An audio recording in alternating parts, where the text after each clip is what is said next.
शुरू करता हूँ ईश्वर के नाम से, जो कृपाशील और दयावान है। धार्मिक व सांप्रदायिक एकता के जीवंत आदर्श एवं महान सूफी संत श्रीमान हजरत हाजी शाह मौलाना अब्दुल गनी खां साहब रहमतुल्लाहु अलैहि भाग 2।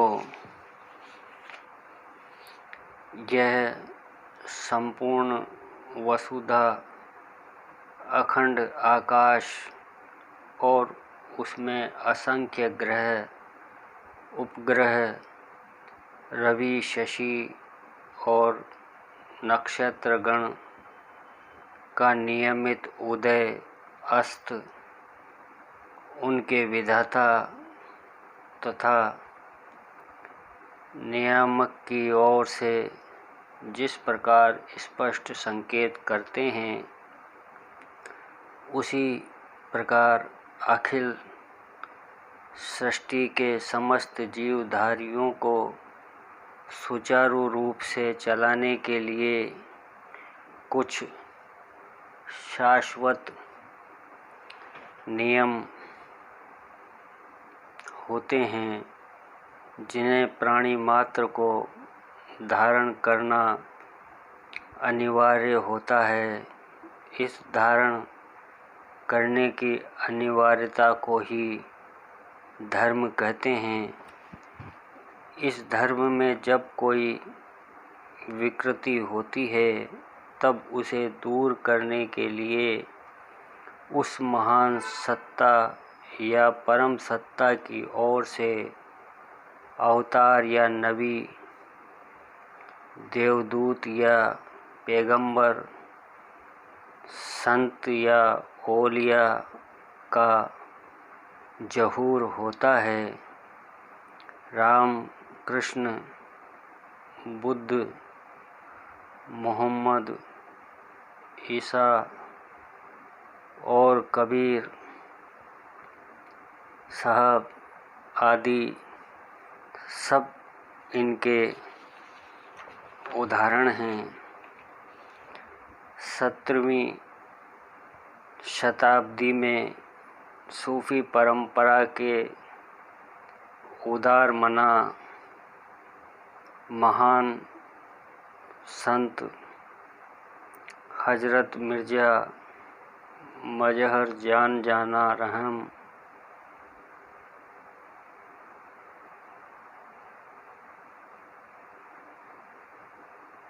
के महान शिष्य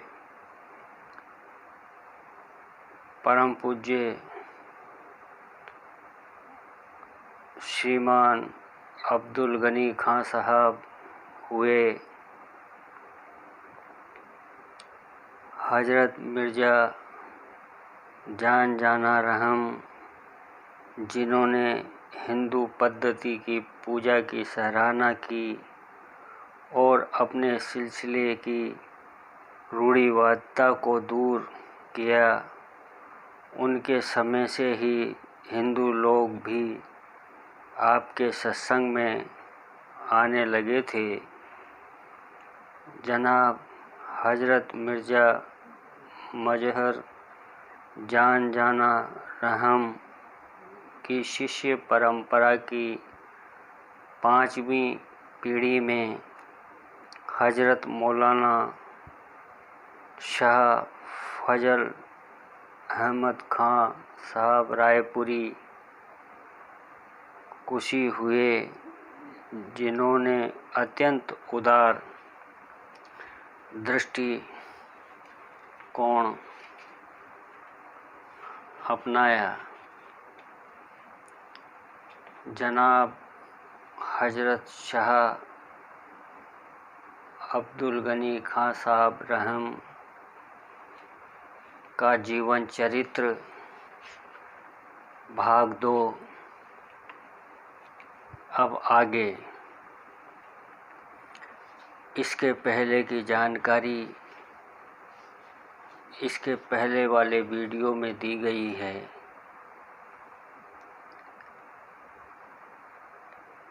इसके बाद हजरत शाह अब्दुल गनी खां साहब खुशी में गर्क जनाब हजरत मिर्ज़ा मजहर जान जाना साहब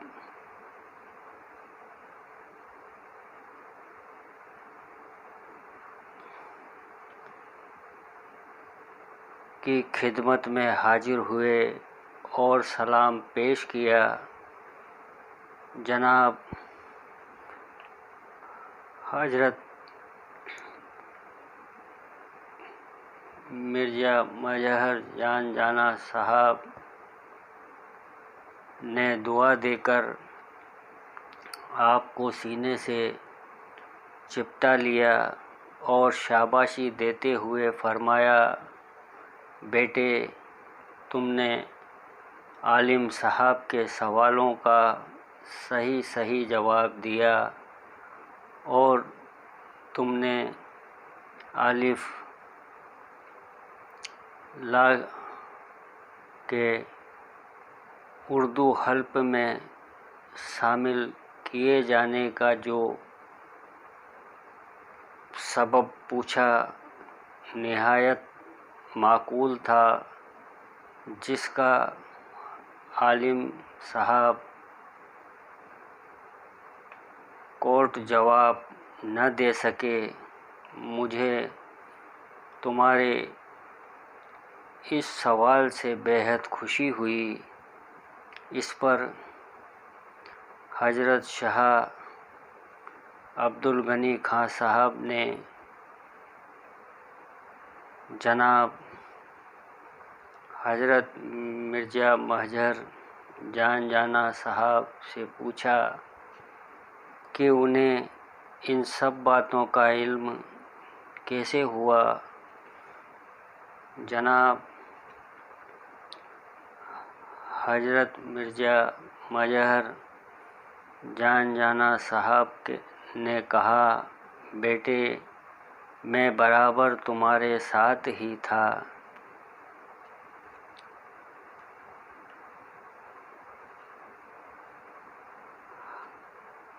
हजरत शाह अब्दुल गनी खां साहब बचपन से ही बड़े ज़हीन थे। जनाब हजरत मिर्ज़ा मजहर जान जाना साहब की बताई हुई बातों को एक बार में ही याद कर लिया करते थे। उर्दू, फ़ारसी और अरबी में पूर्ण पारंगत हो जाने के बाद वर्नाकुलर मिडिल स्कूल में प्रवेश लिया।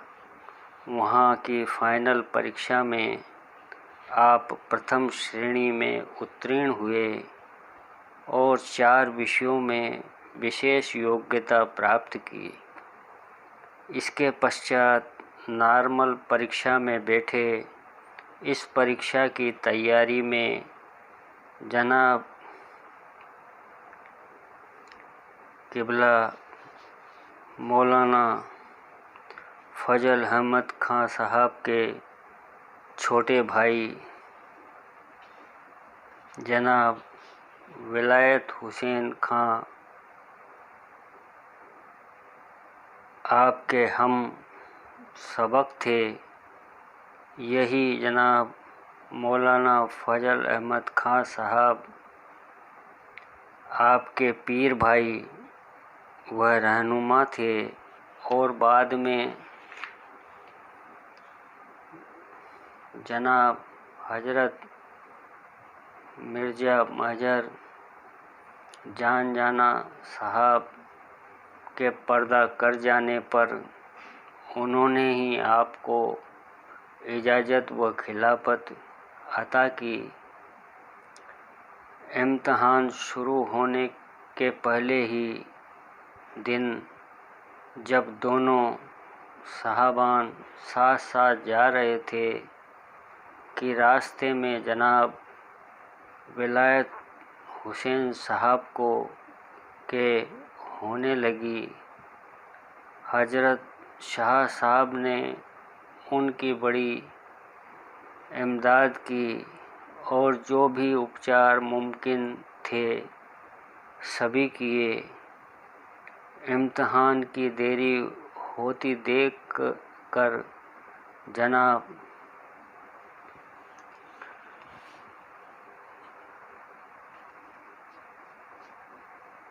हुसैन साहब ने आपसे जाने को कहा, मगर हजरत शाह अब्दुल गनी खां साहब ने जवाब दिया, ऐसा कैसे हो सकता है कि आपको इस हालत में छोड़कर मैं इम्तिहान में शामिल हो जाऊं। खुदा का रहम कि थोड़ी देर बाद आराम होने पर दोनों साहबान साथ साथ इम्तिहान में शामिल हुए। जब इस इम्तिहान का नतीजा निकला, हजरत शाह अब्दुल गनी खां साहब प्रथम श्रेणी में उत्तीर्ण हुए और तमाम सूबे में उनका पहला नंबर था। तत्कालीन माननीय गवर्नर ने इतनी छोटी उम्र में आपका नाम प्रथम स्थान में पढ़कर आपसे मिलने की ख्वाहिश जाहिर की।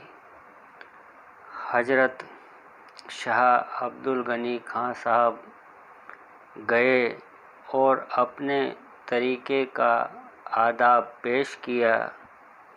माननीय गवर्नर साहब ने आदाब कबूल करने के बाद आपसे सवाल किए। पहला सवाल, अगर तुम्हारे दर्जे में 40 तुलवा हो और तुम्हें सिर्फ एक को पढ़ना है, 39 को नहीं, तो तुम क्या करोगे? हजरत शाह अब्दुल गनी खां साहब ने माकूल जवाब दिया। गवर्नर साहब ने दोबारा पूछा, अगर दर्जे में 40 लड़के हों और 39 को पढ़ाना है, एक को नहीं, तो क्या करोगे? इसका भी आपने संतोषप्रद उत्तर दिया। इसके बाद माननीय गवर्नर ने आदेश दिया कि आप मैनपुरी के जिला मजिस्ट्रेट से मिलें। हजरत शाह अब्दुल गनी खां साहब का जीवकोपार्जन। माननीय गवर्नर साहब के आदेश अनुसार हजरत शाह साहब जिला मजिस्ट्रेट मैनपुरी से मिले। जिला मजिस्ट्रेट ने आपको बताया, तुम्हारे विषय में मुझे हिदायत मिल चुकी है। मैं तुम्हें मिडिल स्कूल का मुदर्रिस यानी अध्यापक नियुक्त करता हूँ। तुम शिकोहाबाद जाकर मिडिल स्कूल में अध्यापक का चार्ज संभाल लो। और यह भी पूछा कि वहाँ गदर है, क्या तुम काम कर लोगे?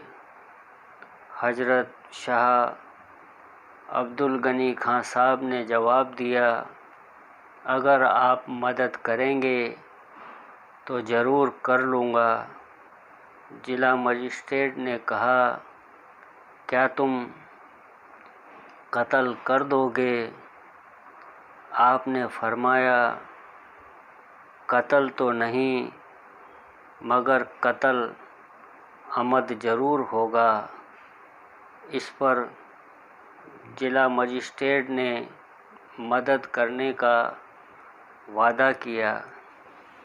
इसके बाद हज़रत शाह अब्दुल गनी खां साहब ने शिकोहाबाद जाकर डिस्ट्रिक्ट बोर्ड के मिडिल स्कूल में अध्यापक के पद का चार्ज लिया। सबसे पहले आपने वहाँ के सभी मुदर्रिसान से मीटिंग की, यानी अध्यापकों से मीटिंग की और उनसे वहाँ के हालात के बारे में जानकारी की। मालूम हुआ कि उस स्कूल में एक गिरोह बंद व गुंडा किस्म का लड़का है। वह रोज़ाना 500 दंड और 1000 बैठकें करता है। बस्ती के लोग उससे थर्राते हैं। उसने हर हेडमास्टर की बेइज्जती की है। कोई मास्टर यहाँ रहना पसंद नहीं करता, बल्कि इस्तीफ़ा देना बेहतर समझता है। उस लड़के को आपको पहचान हुआ भी दिया गया। जिस कक्षा का वह लड़का छात्र था, आपको उसी कक्षा का अध्यापक कार्य सौंपा गया। पहले दिन हज़रत शाह अब्दुल गनी खां साहब रजिस्टर के काम में मशगूल रहे। दूसरे दिन भी आप रजिस्टर लिए बैठे रहे, जैसे उसमें कुछ काम करते रहें, और वह दिन भी व्यतीत हो गया। तीसरे दिन भी कसदन रजिस्टर पर ही निगाह गड़ाए रहे और कलम से कुछ लिखने का बहाना करते रहे। वह लड़का अपने दाव की तलाश में था और आप भी उसी का इंतज़ार कर रहे थे। उस दिन वह लड़का अपनी जगह से उठकर आपके पास पेशाब कर आने की इजाज़त मांगने आया। आपने रजिस्टर पर आँख गड़ाए नहीं कह दिया, मगर वह लड़का अपनी जगह वापस नहीं गया। फिर पूछा, पेशाब कर आऊँ? हज़रत शाह अब्दुल गनी खां साहब ने फिर नहीं कह दिया। तीसरी बार उस लड़के ने पुनः पूछा, पेशाब कर आऊँ? इस बार आप गुस्से में तेज़ी से उठे, कलम व रजिस्टर अलग फेंका। कुर्सी भी पीछे की ओर से धड़ाम से गिरी। बिना कुछ समय खोए उस लड़के के एक तमाचा जड़ दिया और ऐसा पेच मारा कि वह लड़का चारों खाने चित्त गिर गया। अब आप उसकी छाती पर चढ़ बैठे और अपना कायमगंजी चाकू निकाल लिया। उसकी गर्दन पर चाकू रखते हुए बुलंद आवाज़ में बोले, हरामजादे, तेरी कैसे जुर्रत हुई कि मेरे बार बार मना करने पर भी अपनी जगह पर वापस नहीं गया। बदमाश कहीं का, बोल तेरी सब बातें निकाल लूं। लड़का बेहद घबरा गया और गिड़गिड़ाया, माफ़ी मांगने लगा। जब उस लड़के ने दोबारा कभी ऐसा न करने का वादा किया, तभी आपने उसे छोड़ा और कहा, जा बैठ अपनी जगह पर।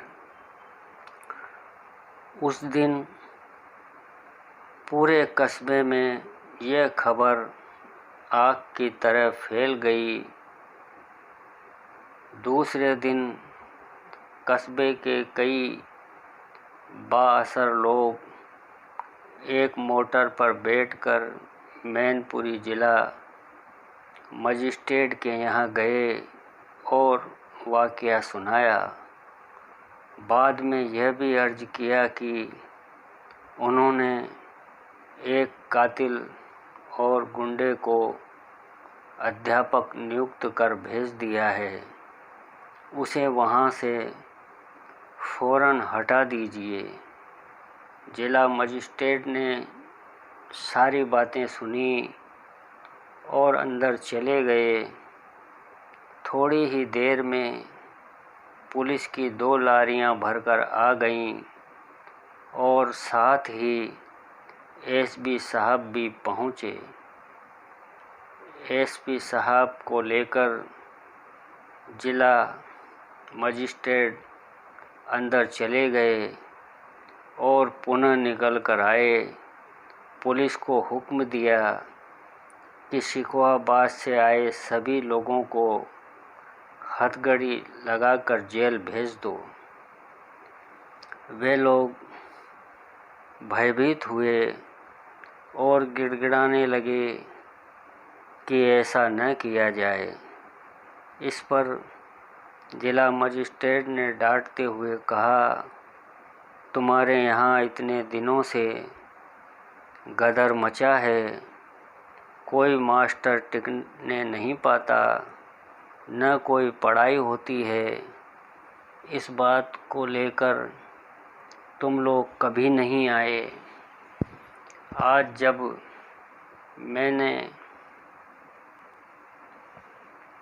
ऐसा अध्यापक भेजा कि जहाँ के माहौल को बदले, तो वहाँ उसकी शिकायत करने चले आए।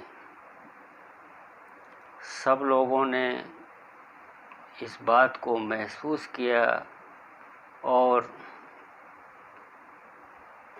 आइंदा मदद करने का वादा किया। इसका अगला भाग अगले वीडियो में दिया जाएगा। बंधुवर, अगर आपको ये वीडियो और जानकारी अच्छी लगी हो तो हमारे चैनल हमारे गुरु भगवान संत थानेदार को लाइक व सब्सक्राइब करने की कृपा करें। अगर बोलने में कोई त्रुटि हुई हो तो हमें क्षमा करने की भी कृपा करें। आप सभी के श्री चरणों में शत शत प्रणाम।